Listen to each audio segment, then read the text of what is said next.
ইস্টবেঙ্গল তাদের সিজনের প্রথম ম্যাচ খেলছে কলকাতা ডার্বি বড় ম্যাচ। আর মাত্র কয়েকটা ঘন্টা বাকি রয়েছে, 25 তারিখেই কিন্তু আমরা কলকাতা ডার্বি দেখতে পাবো। কিন্তু দল গঠনের কাজে ইস্টবেঙ্গল এখনও লেগে রয়েছে। এখনও বিদেশির সহিত হবে, তাদের ঘোষণা হবে, তারা আসবে, কিন্তু বেশ কিছু এখনও ইন্ডিয়ান সাইনিং কিন্তু ইস্টবেঙ্গল করবে। বিশেষত ইস্টবেঙ্গল কিন্তু সারপ্রাইজ সাইনিং করাতে চলেছে। কে হতে চলেছে ইস্টবেঙ্গলের ডিফেন্সের সারপ্রাইজ প্যাকেজ, সেই নিয়েই আমরা কথা বলে নেব এই ভিডিওতে। তাই ভিডিও শুরু করার আগে একটাই রিকোয়েস্ট, চ্যানেলে যারা প্রথমবারের জন্য এসেছো মনে করে চ্যানেলটাকে সাবস্ক্রাইব আর ফলো করে নিও, তাহলে প্রিয় দলের খেলার সমস্ত আপডেট তোমরা এখানে পেয়ে যাবে। তো চলো আর দেরি না করে ভিডিও শুরু করা যাক। তো সবার প্রথমে আমরা যেই ব্যাপারটাকে নিয়ে কথা বলবো সেটা হচ্ছে ইস্টবেঙ্গল কেন এখনও ইন্ডিয়ান ডিফেন্স লাইনের প্লেয়ারকে সাইন করাতে চাইছে, সেটা আমাদের সবার আগে জানতে হবে।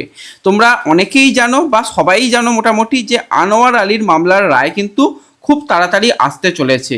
এবার দেখো, আমরা তো কেউ জানি না যে কি শুনানিতে রায় আসবে, যেটা আসবে সেটা প্রত্যেকটা দলকে মেনে নিতে হবে। তবুও তো একটা কোথাও গিয়ে সংশয় থাকছে যে যদি কোনো রকম কিছু সমস্যা হয় তাহলে কিন্তু সমস্যা হতে পারে ইস্টবেঙ্গলের ডিফেন্স লাইনে। তো সেক্ষেত্রে আনোয়ারের ব্যাকআপ অপশান কিন্তু ভাবনা চিন্তার মধ্যে রাখা হচ্ছে, যাতে যদি আনোয়ার কিছু ম্যাচের জন্য যদি তাকে বসতে হয় তাহলে সেই জায়গায় যেন অন্য কোনো প্লেয়ারকে খেলানো যায়, সেই রকম চেষ্টা চালানো হচ্ছে।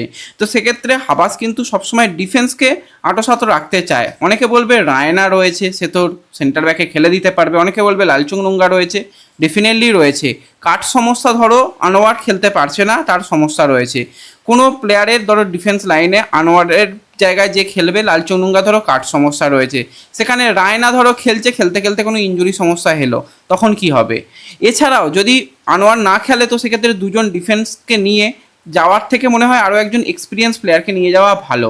এবার ইস্টবেঙ্গলের ডিফেন্স লাইনের দিকে তাকালে দেখা যাবে লেফট ব্যাক পজিশনে লালচুংনুঙ্গা খেলতে পারে, সন্দীপ মান্ডি খেলতে পারে, তারা দুজন অপশান হিসাবে কিন্তু রয়েছে।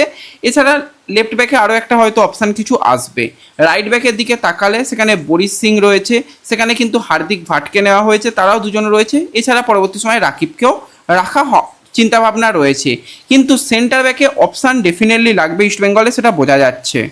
এবার হাবাস প্রথম থেকেই কিন্তু একজন ডিফেন্ডারকে চাইছিল, অনেক নাম বাজারে ঘোরাফেরা করেছিল। সন্দেশ জিংহানের জন্য ইস্টবেঙ্গল অনেকটা চেষ্টা করে, কিন্তু সন্দেশ শেষ পর্যন্ত এফসি গোয়াতে কন্টিনিউ করে। তো সন্দেশ চলে যাওয়ার পর তোমাদের জানিয়েছিলাম, মানে সন্দেশ হাতছাড়া হওয়ার পরপরই জানিয়েছিলাম যে ইস্টবেঙ্গল কিন্তু এই জায়গাতে সবার আগে একজন প্লেয়ারের দিকে নজর রাখছে। আজ থেকে মোটামুটি 8 দিন আগের ভিডিওতে বলেছিলাম, যারা সেই ভিডিওটা দেখেছিলে দেখে নিও বা এন্ড স্ক্রিনে দিয়ে দেবো। সেটা হচ্ছে 25 বছর বয়সী ভারতীয় সেন্টার ব্যাক পজিশনের প্লেয়ার নরেন্দ্র গেহলট। যেই নরেন্দ্র গেহলটকে কিন্তু লাস্ট ইয়ার ইন্টারকাশিতে হাবাসের আন্ডারে খেলতে দেখেছি, এবং নরেন্দ্র গেহলট যেটুকু সুযোগ পেয়েছে ঠিকঠাক পারফরমেন্স করেছে। যদি আমরা এই নরেন্দ্র গেহলটের কথা বলি, আইএসএলে 78 ম্যাচ খেলার অভিজ্ঞতা রয়েছে, আই লিগে 12 ম্যাচ, সুপার কাপ বা অন্যান্য টুর্নামেন্ট মিলিয়ে 111টা ম্যাচ খেলার অভিজ্ঞতা রয়েছে। এমনকি সে টোটাল ক্লাব ক্যারিয়ারে 3টি দলে খেলেছে। জামশেদপুরের হয়ে 36 ম্যাচ খেলে এবং লিগ শিল্ড জয়ী দলের কিন্তু সদস্য, এবং বেশিরভাগ সময় ফার্স্ট ইলেভেনে তাকে আমরা দেখেছিলাম। পরবর্তী সময় ওড়িশা এফসি দলে সে 51টা ম্যাচ খেলেছে এবং ওড়িশার হয়েও কিন্তু সুপার কাপ চ্যাম্পিয়ন হয়েছে। নরেন্দ্র গেহলটের উচ্চতাটা যথেষ্ট ভালো, এবং তার সাথে কিন্তু তার যে ধরনের সে খেলে কিছুটা হলেও বলতে গেলে অ্যাটাকিং মাইন্ডসেটের প্লেয়ার। হ্যাঁ, ডিফেন্ডার হলেও সে প্রয়োজনে কিন্তু উঠে এসে গোল করার চেষ্টা করে, কিন্তু গোল সেই রকমভাবে না পেলেও কিন্তু চেষ্টা রয়েছে, এবং তার উচ্চতা, এরিয়াল বলে দক্ষতা কিন্তু যথেষ্ট ভালো, যেটা ডিফেন্সকে সাহায্য করবে। এবং এই নরেন্দ্র গেহলটের সঙ্গে কিন্তু অবশ্যই হাবাস যেহেতু কাজ করেছে, হাবাস তাকে চাইছে, তোমাদের জানিয়েছিলাম। কিন্তু গেহলটের কাছে ইস্টবেঙ্গল ছাড়া আরও 2টি ক্লাবের প্রস্তাব রয়েছে। বর্তমানে নরেন্দ্র গেহলট কিন্তু ফ্রি এজেন্ট রয়েছে, মার্কেট ভ্যালু মাত্র 80 লক্ষ টাকা, কম টাকায় তাকে পাওয়া যাবে, কিন্তু গেহলটের গেম টাইমের প্রয়োজন।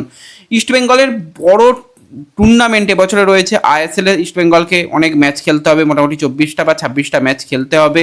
সুপার কাপে ম্যাচ খেলতে হবে, ডুরান্ড কাপে ম্যাচ খেলতে হবে, বা পরবর্তী সময় এএফসিতে অনেক ম্যাচ রয়েছে। তো সেক্ষেত্রে গেম টাইম তো পাবে, প্রত্যেক ম্যাচে ফার্স্ট ইলেভেন না হলেও কিন্তু সে অ্যাভারেজ গেম টাইম পাবে। তাকে যদি আনা যায় আমি তো বলবো খারাপ অপশান হবে না। তো সেই একটা অপশান রয়েছে। এবার অনেক জায়গা থেকে এরকমটাও শোনা যাচ্ছে এমন প্লেয়ারকে হাবাস চাইছে যার কিন্তু ভার্সেটাইল রোলে খেলার অভিজ্ঞতা রয়েছে এবং অতীতে হাবাসের আন্ডারে খেলেছে।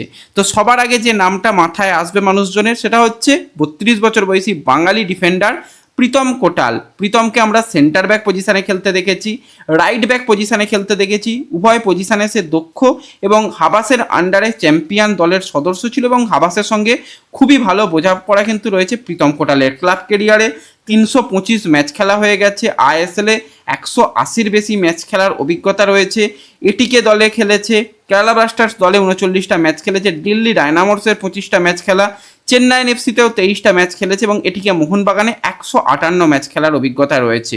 তো প্রীতম এলে সুবিধার জায়গা একটা, প্রীতমের যেটা এজ সে ফার্স্ট 11 ডিজার্ভ করবে না ইস্টবেঙ্গলে। প্রীতম এলে সেন্টার ব্যাকের ব্যাকআপ অপশান হিসাবে প্রীতম খেলতে পারবে, লিডারশিপ দেওয়ার ক্ষমতা রয়েছে, ড্রেসিং রুম ম্যানেজ করার ক্ষমতা রয়েছে এবং আরও একটা পজিশান রাইট ব্যাক পজিশানে তাকে প্রয়োজনে ব্যবহার করা যাবে।